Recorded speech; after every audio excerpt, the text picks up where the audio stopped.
आई भिल्लीची थोर प्रेमाचा भुकेला भाचे दुष्काळ तयाला सेवे करताना पडलेला अभंग श्रीमंत श्री जगद्गुरु तुकोबाराय यांचा अत्यंत महत्वाचा। आणि या अभंगामधून संपूर्ण भारतवर्षाने ज्या प्रभू श्री रामचंद्राचा मूर्ती स्थापनेचा उत्सव अनुभवला त्या प्रभू श्री रामचंद्रांच्या प्रेमाचा विचार करणारा अभंग सेवे करताना पडले। योगायोगाने श्री रामाची प्रतिमाच माझ्या समोर आहे।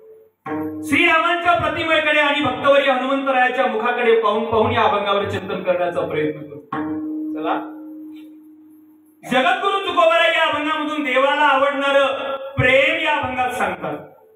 प्रेम या अभंगात सांगतात की एका शब्दावरून चिंतनाला प्रारंभ करतो, कारण सध्या जगाला प्रेम सांगण्याचे नितांत गरज आहे। कारण आजकाल लोक प्रेम या शब्दाला विसरत चाललेले, इको बंद कर बा, प्रेम या शब्दाला विसरत चाललेले आहे। जगाला प्रेमच कशाला म्हणावं हे कळत नाही। आजकाल हे जग कशालाही प्रेम म्हणतं, माऊली कशालाही। आता बोलू म्हणतात, बोलतो। तुम्ही जर एखाद्या तरुण मुलाचे आणि तरुण मुलीचे आई वडील असाल तर माझे शब्द जरा कान उघडे करू नये का। हा विषय माझ्या वयाला शोभत नाही मला माहिती आहे, पण तरी सुद्धा मी त्याला अत्यंत हळूवारपणे स्पर्श करतो। बदललं पाणी, कारण माझ्या कीर्तनाचा विषयच तो आहे, थोर प्रेमाचा भुकेला, थोर प्रेमाचा भुकेला।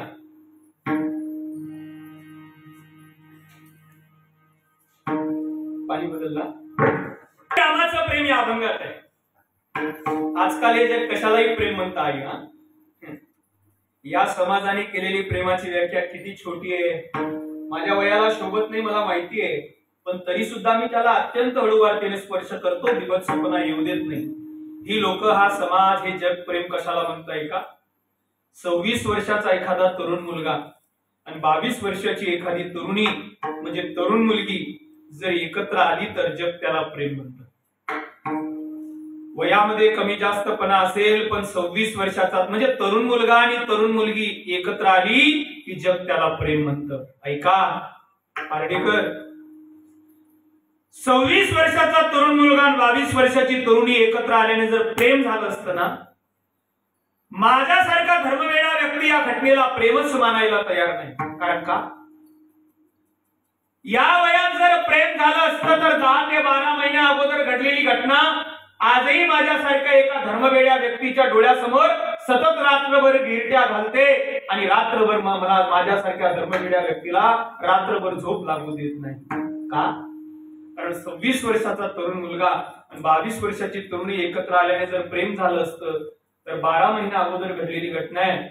26 वर्षाचा मुस्लिम समाजातील आफ्ताब नावाचा मुलगा आणि 22 वर्षाची हिंदू समाजातील श्रद्धा नावाची मुलगी, या दोघांचं कॉलेजला प्रेम झालं आणि त्या प्रेमाचा परिणाम, मला परिणाम सांगायचा आहे, आणि त्या प्रेमाचा परिणाम त्या श्रद्धा नावाच्या मुलीच्या शरीराचे 35 तुकडे करण्यात आले।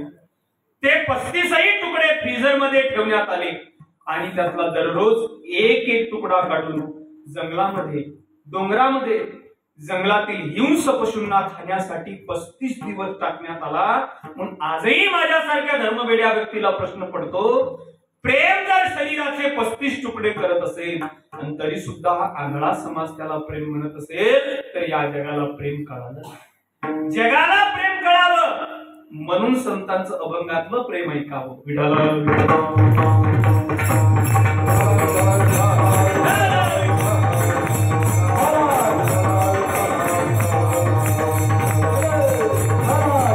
एकमेकाला, आता आमच्या सांप्रदायिक लोकांमध्ये ते सुरू झालं, एकमेकाला भेटले ना की ते हात जोडतात। काय माऊली, आमचं तुमच्यावर प्रेम आहे, काय म्हणतात, आमचं तुमच्यावर प्रेम आहे। महाराज कुठे गेला होता, फार दिवस झाले भेटले नाही, आमचं तुमच्यावर प्रेम आहे असं लोक म्हणतात। कोण जर असं म्हटलं ना तर ते पु ल देशपांडे म्हणतात, कोणी म्हटलं आमचं तुमच्यावर प्रेम आहे तर समजून जावं हा माणूस महानाटकी आहे। ते इंदुरीकरांचं एक गोड वाक्य आहे, मला फार आवडतं, ते सांगू का, याच पाकिटात सांग।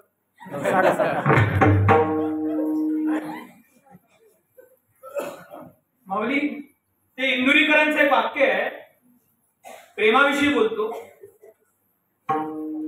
आता बोला, सांगू सांगा। हा, इंदुरीकर म्हणतात जुनी लोक कडू बोलायची पण तोंडावर बोलायची. आता लोक फक्त तोंडावरच प्रेम दाखवतात, आमचं तुमच्यावर प्रेम आहे. इंदुरीकर म्हणतात जुनी माणसं, जुनी लोक कडू बोलायची पण तोंडावर बोलायची. आता लोक बोलतात पण तोंडावर माघारी. तुम्ही बोलत कोण नाही? लोक तोंडावर कसं बोलतात? गोड, माघारी कडू. आजकाल लोक लबाडच लय झाले, तोंडावर एवढे गोड बोलतात. आता आमच्या महाराज लोकांनी एवढा अनुभव जगात कोणाला नाही. दररोज गाडीच्या खाली उतरलं, हे आपलं काय, दररोज गाडीच्या खाली उतरलं की ते 2-3 पाहतात, बाबा बाबा बाबा. ते बळजबरीचं हास्य, जास्तची नम्रता दाखवायची, बाबा बाबा बाबा बाबा. ही लोक फार घातक आहेत महाराज. मी नाही सांगत.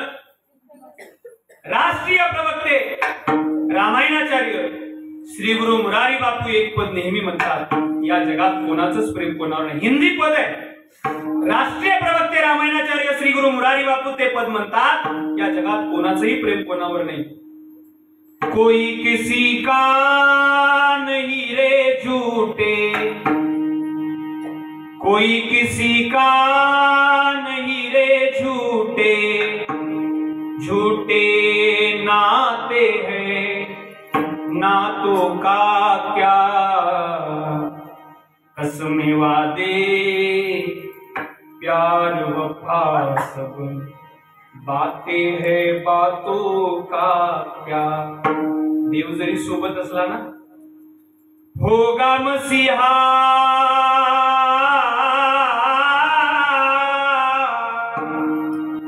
होगा मसीहा सामने तेरे, फिर भी तू ना बच पाएगा.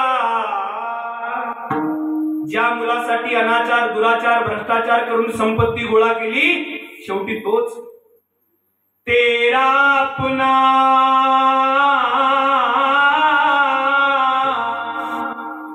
तेरा अपना खून ही आखिर तुझको आग लगाएगा.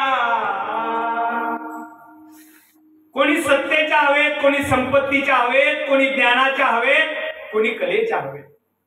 प्रत्येक जण कोणा ना कोणा तरी हवेमध्ये आहे. हवेत उडणाऱ्यांना तो कवी सांगतो, हे बाबा हा उडू नकोस रे. आसमान में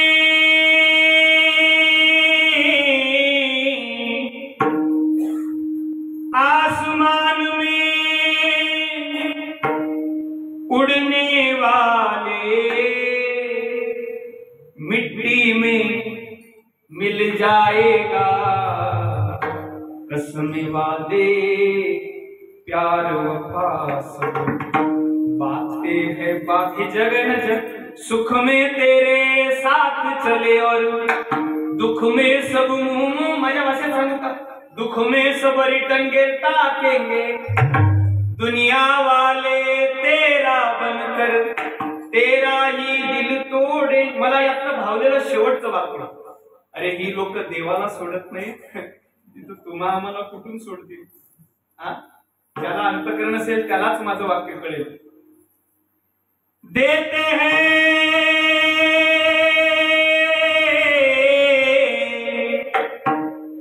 देते हैं भगवान को धोखा,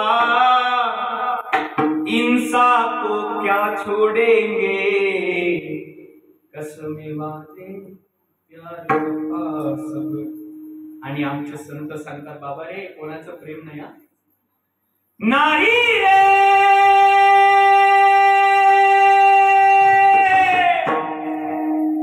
एक शिवरंजनी म्हणते 41,000 माग, दुसरा राग येणार नाही ना. नाही रे नाही कुणाचे कुणी, नाही रे नाही कुणाचे कोणी, नाही रे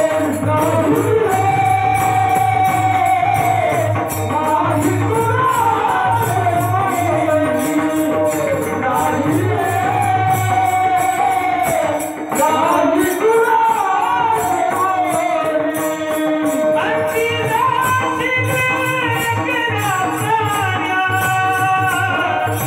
माझे माझे म्हणून नाही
ज्या परंपरेचं रक्त माझ्या अंगात आहे.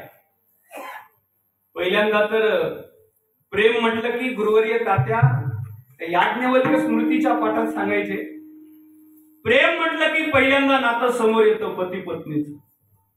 बघू या नात्यामध्ये प्रेम आहे का. मी व्यवहारिक बोलत नाही, मी पारमार्थिक बोलतो, एवढं मात्र लक्षात घ्या. माझी भाषा कळते का आपल्याला.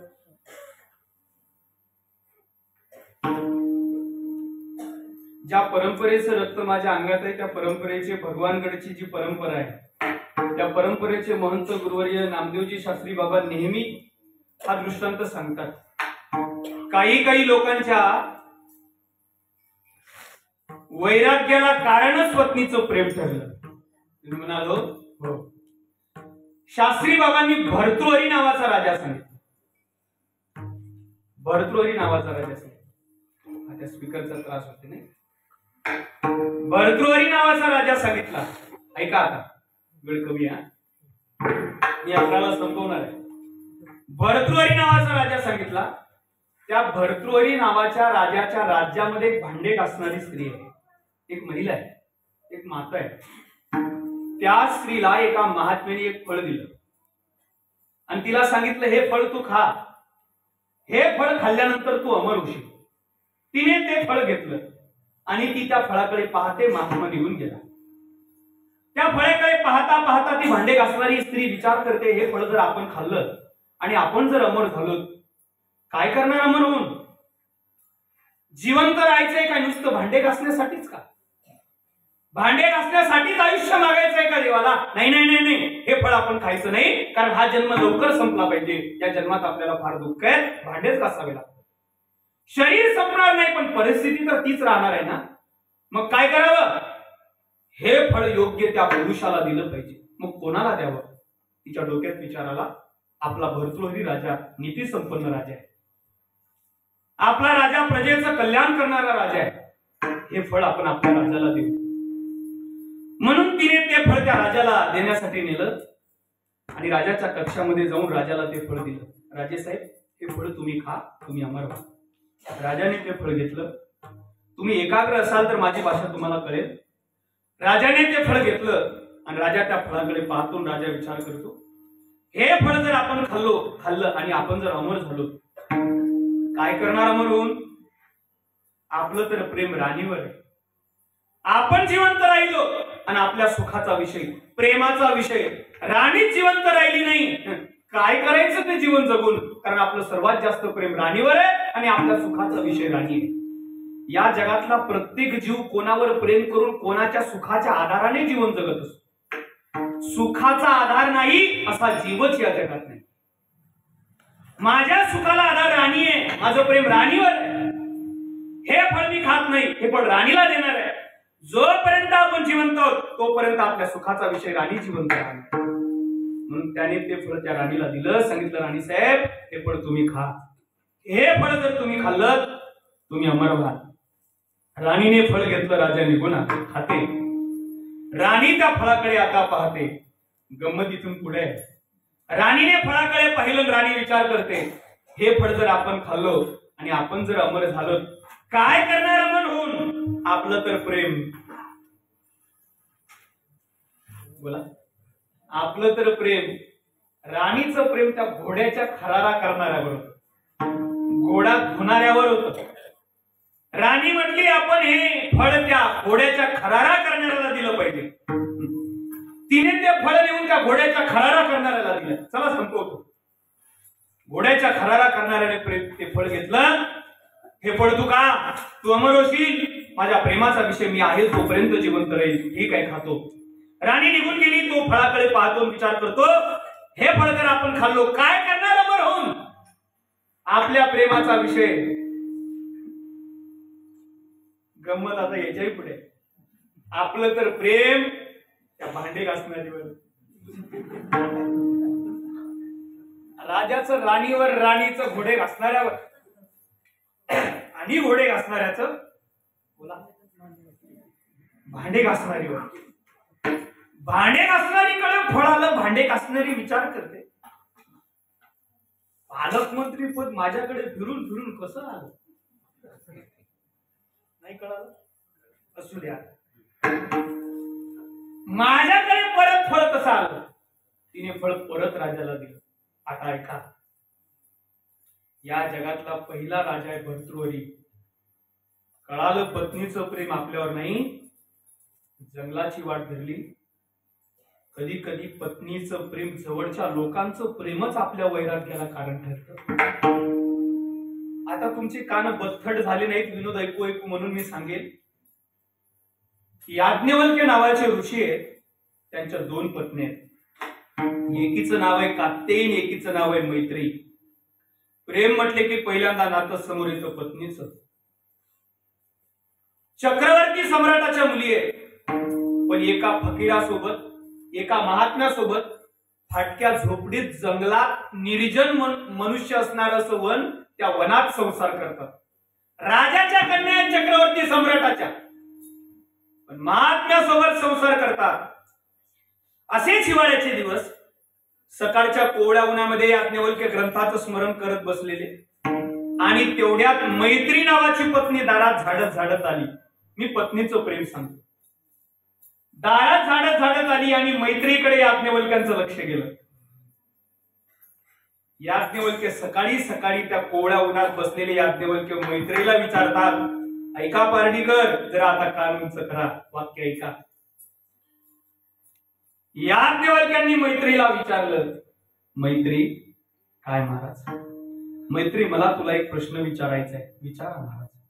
मैत्री, खरं सांग, तुझं जे माझ्यावर प्रेम आहे, जरा वाक्य महत्वपूर्ण आहे. मैत्री, खरं सांग, तुझं जे माझ्यावर प्रेम आहे ते माझ्या सुखा करता येते, तुझ्या सुखा करता येते. काय प्रश्न आहे. आता लय मनावर घेऊ नका, लय मनावर घेऊ नका, नाही तर घरी गेल्यानंतर तिला विचारा, वय ग मैत्री, रात्री घरी गेल्यावर 12 वाजता, का ग मैत्री, तुझं जे माझ्यावर प्रेम आहे ते माझ्या सुखा करता आहे की तुझ्या सुखा करता आहे. ती म्हणजे मेल्या, लय थंड वारं सुटलं, झोप आता सकाळी बघू. आता यांचं प्रेम कळायला काय काय काय आदिराज महाराज, यांचं प्रेम कळायला काय शास्त्र पुराणच सांगायला पाहिजे. कोरोनाच्या काळातही यांचं प्रेम कळालं. मालक जर नोकरीवर असले आणि ते 10 तास सुरून 10 तास बंद होतं ना, त्या काळात जर मालक नोकरी करून घरी आले तर या घरातूनच म्हणायचे, अहो घरामध्ये तसे येऊ नका. लय शुद्ध बोलतात या, एवढ्या शुद्ध बोलतात. त्या जुन्या ज्या म्हाताऱ्या स्त्रिया होत्या ना, कपाळभर कुंकू लावणाऱ्या, नऊवारी, आमच्या आज्या ज्या जुन्या होत्या ना, नऊवारी घालणाऱ्या, त्या लय साधं बोलायच्या, गोड बोलायच्या. आला का मा, ये मा, मा म्हणतात, आला का बा, ये मा, ये. काय करू, कळण्याची भाकर करू, ऐका कळण्याची भाकर आपल्याकडे, असं काही ठेचा असं म्हणायच्या. आता तर भाषाच बदलली हो. आताच्या पोरी काय बोलतात, बापा बापा बापा. 12वीचे पेपर 3 वेळेस देते, पण लग्न होऊन सासरला आली की तिची भाषा आहे का, त्यातल्या त्यात तिला मराठीत विषय निघत नाही. आणि लग्न होऊन सासरला आली की तिची भाषा, अरे बापरे, मला ना, मला ना फार कामी आहे. बरं, बोलता बोलता पितळ उघड पडते, मला मजेवर येते नाही का. पितळ कसं उघड पडते, मला ना सुमन जाते कडे आम्ही, मला ना फार कामे आहेत. सकाळी ना मला ना फार कामे आहेत. पितळ कसं उघड पडतं. मला ना सकाळी 9 वाजता उठून वावरात जायचंय. नाही लक्षात आलं?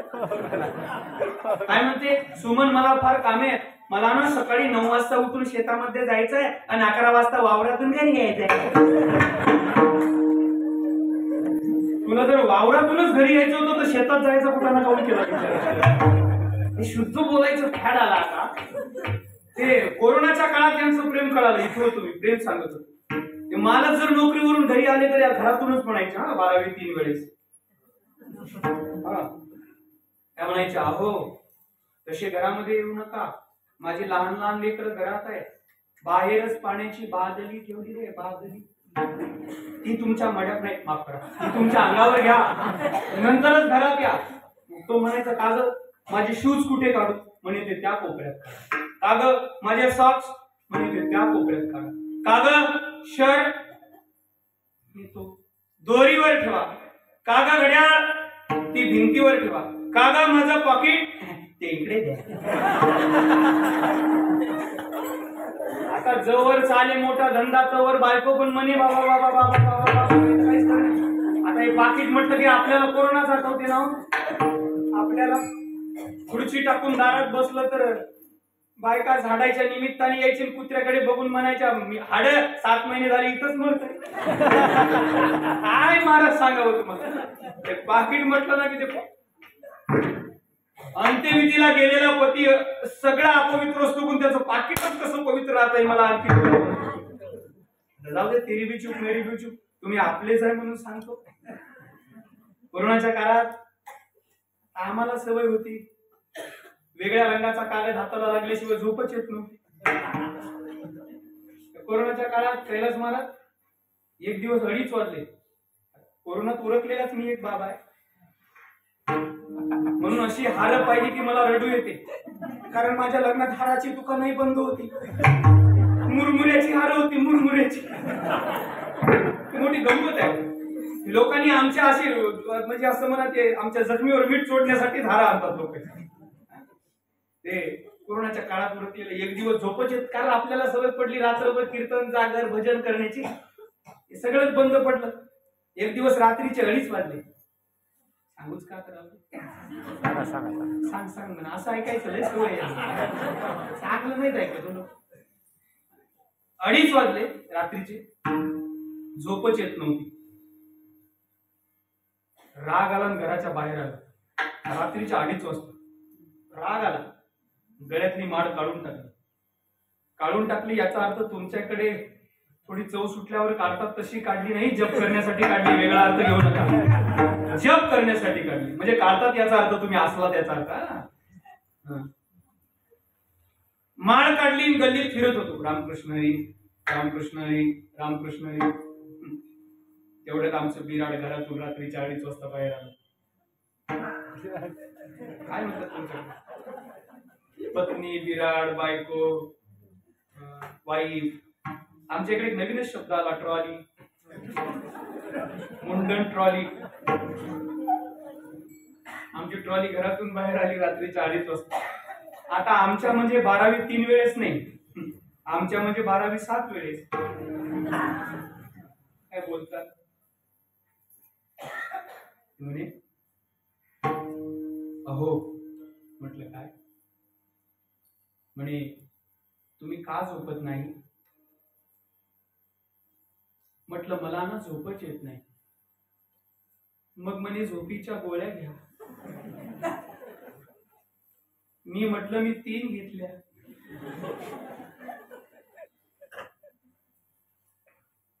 मग म्हटली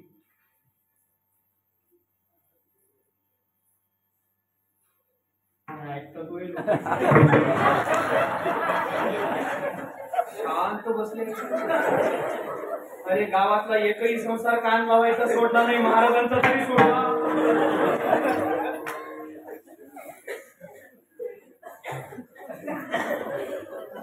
आता वेदांताचा एखादा विषय प्रसवणार आहे तसा. आणि ती म्हटली चालू देऊ का 4 वाजेपर्यंत?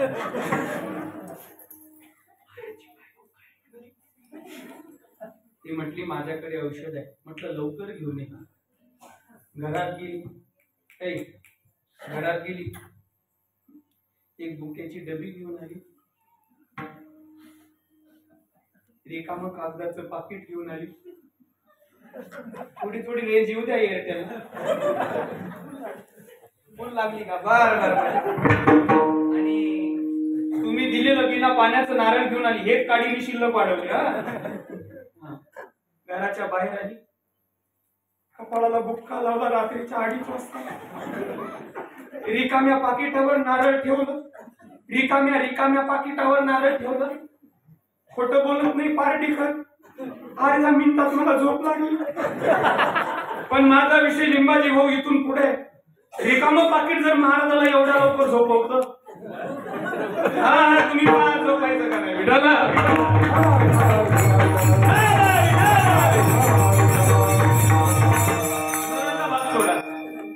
यांचं प्रेम सांगायला काय काय काय काय काय काय यांचं प्रेम सांगायला काय शास्त्र पुराण सांगायला पाहिजे? महाराज याज्ञवल्क्यांनी मैत्रीला प्रश्न केला, विनोद सोडा, मैत्री तुझं जे माझ्यावर प्रेम आहे ते माझ्या सुखा करताय की तुझ्या सुखा करताय? मैत्री म्हटली काय बोलता महाराज? चक्रवर्ती सम्राटाची मुलगी आहे.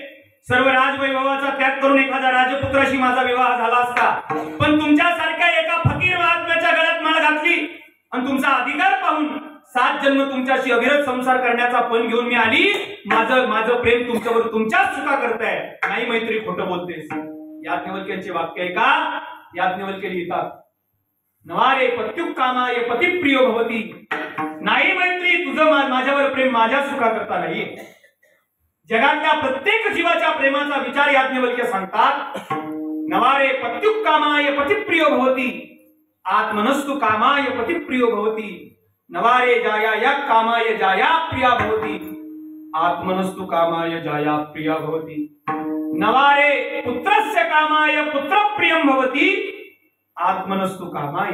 आता शेवटचं वाक्य सांगतो, नवारे सर्वस्य कामाय सर्वं प्रियं भवती, आत्मनस्तु कामाय सर्वं प्रियं भवती. या जगाच्या पाठीवर ऐका पार्टीकर, या जगतामध्ये पतीचं पत्नीवर, पत्नीचं पतीवर, मायबापांचं मुलावर, मुलाचं मायबापावर शेवटचं वाक्य बोलतो. या जगतामध्ये प्रत्येक जीवाचं एखाद्या वस्तूवर, एखाद्या व्यक्तीवर अथवा एखाद्या पदार्थावर प्रेम असेल. परत वाक्य बोलतो, या जगतामध्ये एखाद्या जीवाचं, एखाद्या व्यक्ती, प्रत्येक जीवाचं एखाद्या वस्तूवर, एखाद्या व्यक्तीवर किंवा एखाद्या पदार्थावर प्रेम असेल तर त्या जीवाचं प्रेम त्या वस्तूच्या, त्या व्यक्तीच्या आणि त्या पदार्थाच्या सुखा करता नसून आत्मनस्तु कामाय, स्वतःच्या सुखा करता असते. म्हणून जगातले सर्व प्रेम स्वार्थी आहे हे अध्यात्म सांगतं.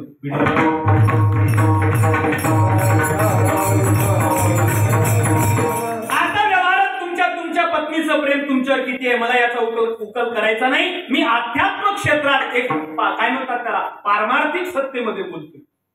तुम्ही काय म्हणता, मायबापाचं प्रेम खरंय? किती आई माझी म्हणून द्या, हे कट करता. किती आई माझी म्हणून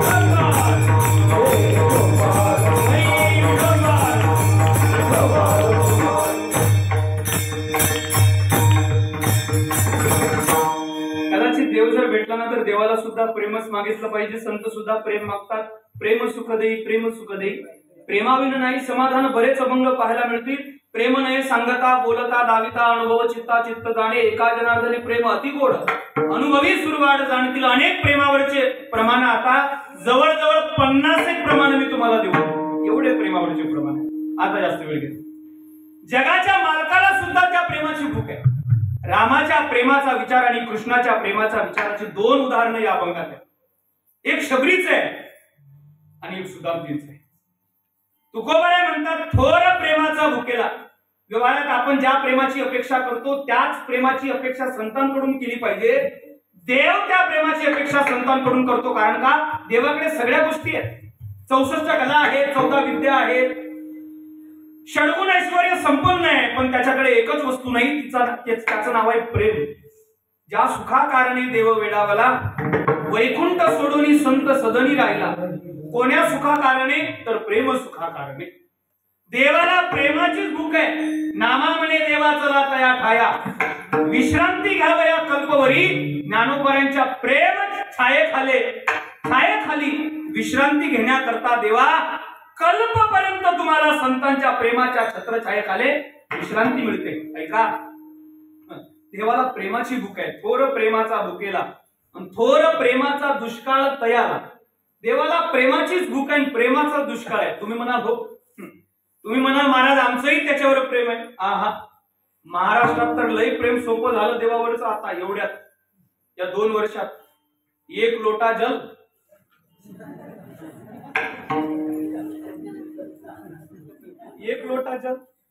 या खात्याकडे लय 1 लोटा जल.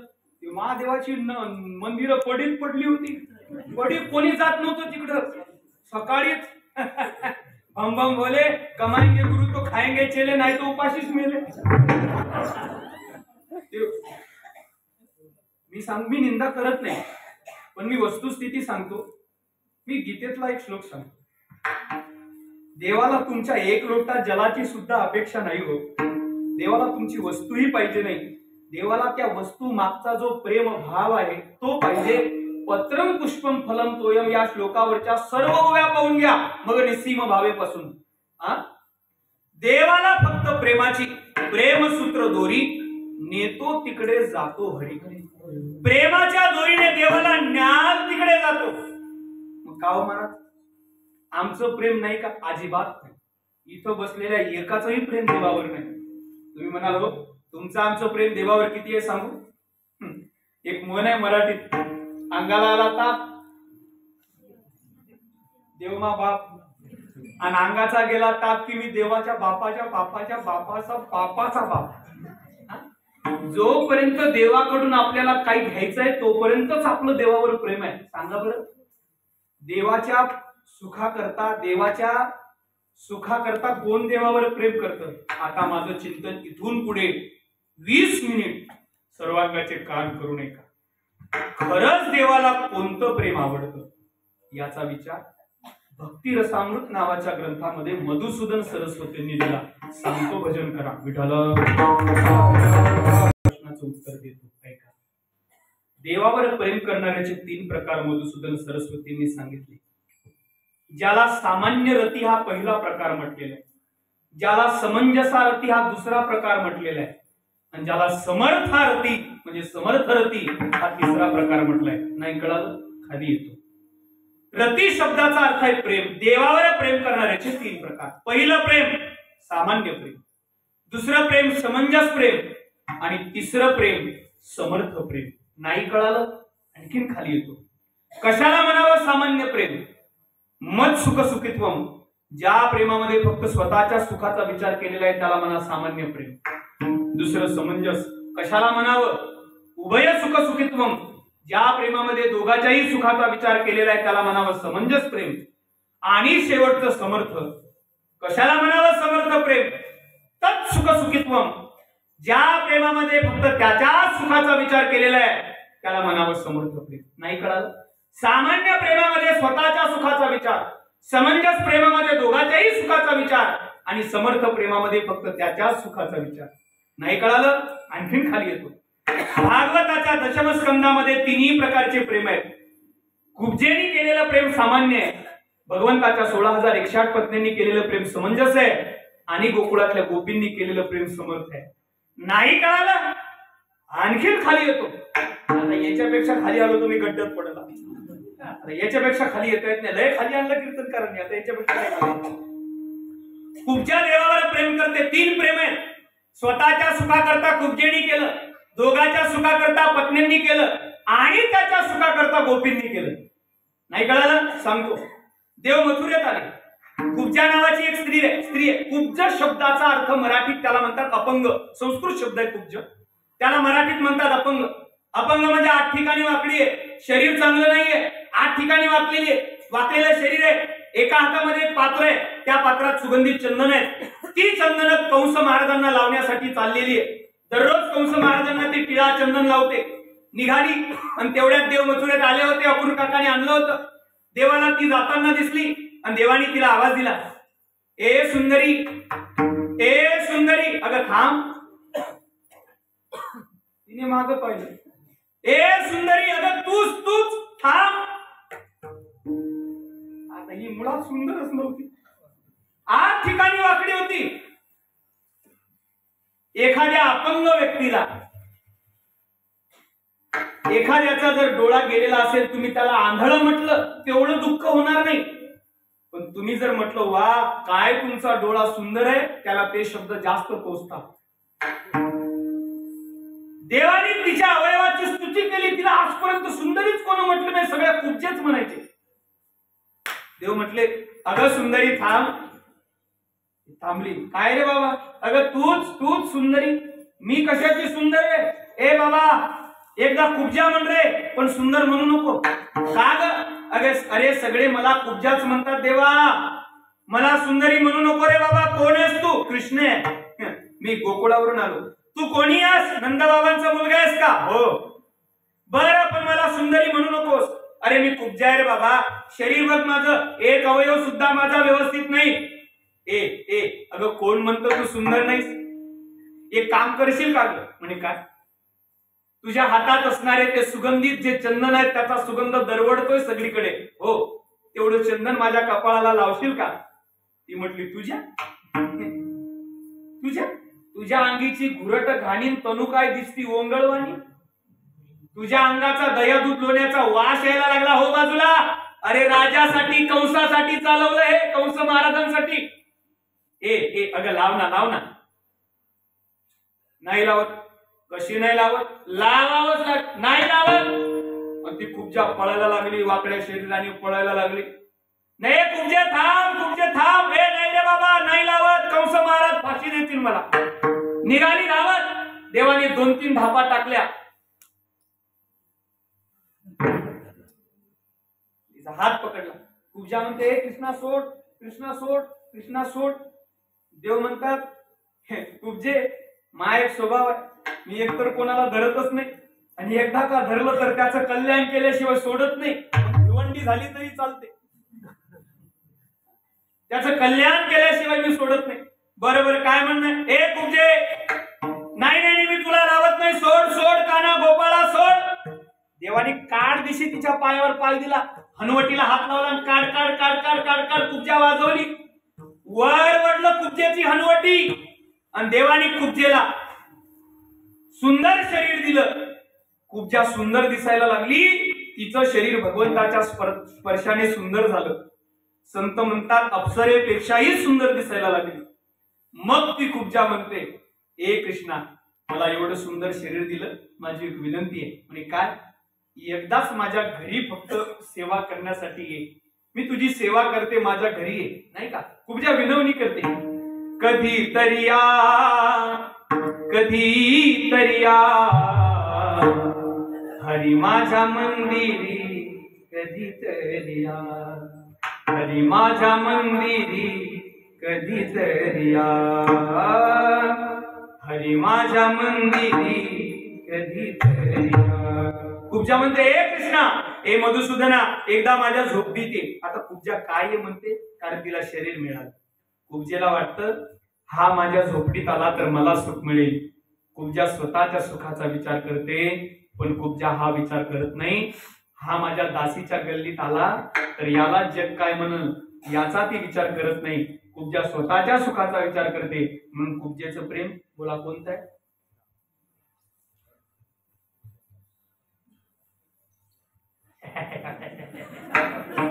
आमचं सांगणं सुरू आहे, तुमचं विसर, तुम्ही विसरता म्हणून आमची दुकानं सुरू आहे. पहिलं प्रेम बोला. पहिला प्रेमाचा प्रकार सामान्य, ज्यात स्वतःच्या सुखाचा विचार आहे. कुब्जेचं प्रेम स्वतःच्या सुखाकरता आहे. चला दुसरं प्रेम, ज्यात दोघांच्याही सुखाचा विचार आहे. समंजस. कोणी केलं? 16,100 पत्नी. एकदा म्हणे देवाचं डोकं दुखायला लागलं. आणि देवाचं डोकं बरं करण्याकरता अश्विनी कुमारासारखे वैद्य आले तरी सुद्धा देवाचं डोकं दुखणं थांबत नाही. 16,108 पत्न्यांची धावपळ आहे. पत्न्यांचं प्रेम एकाच वाक्यात सांगतो.